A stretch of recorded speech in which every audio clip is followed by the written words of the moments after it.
Hey Dan, I'm going to send you two different videos, one inside of what we did and then one outside of what we call the garage, right, the big lazarette. I can explain to you, I probably won't be able to get to all the different components because we got stuff back there, but I can show you what we did. Now I know you have a panel, so it's going to be a little bit different for you. But what we did was we mounted inside the flow pump and the pressure gauge inside, so I can run everything internally.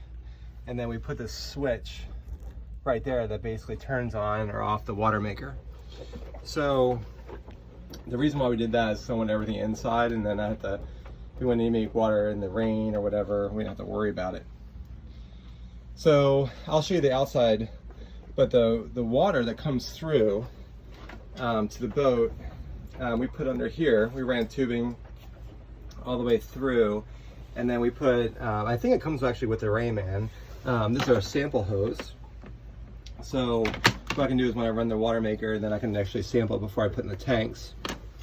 And then this valve is just a T-valve that allows me to either put it in tanks or run through sampling.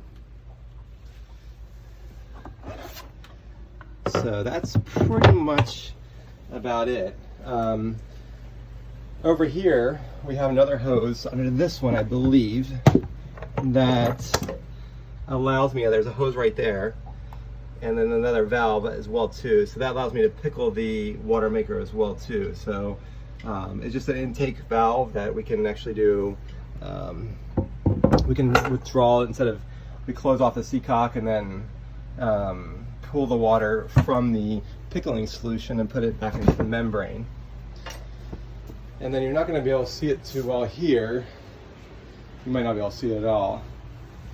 But what we did was let me see if I can find it. It might be a little hard to see, but you can see it back there. Is we actually plumbed and cut the intake for the water, the fresh water through hull at the top of the boat, and then we cut it in there and then we feed it in. So when the water comes in, it actually comes right into the duct fill. I'm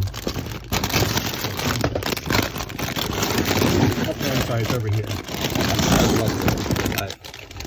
Excuse all the mess here. But that's our valve right there. And then we just teed it into there. So if it does overflow, then it will overflow in the overflow on the outside of the island packet. But typically I just keep the duct fill off.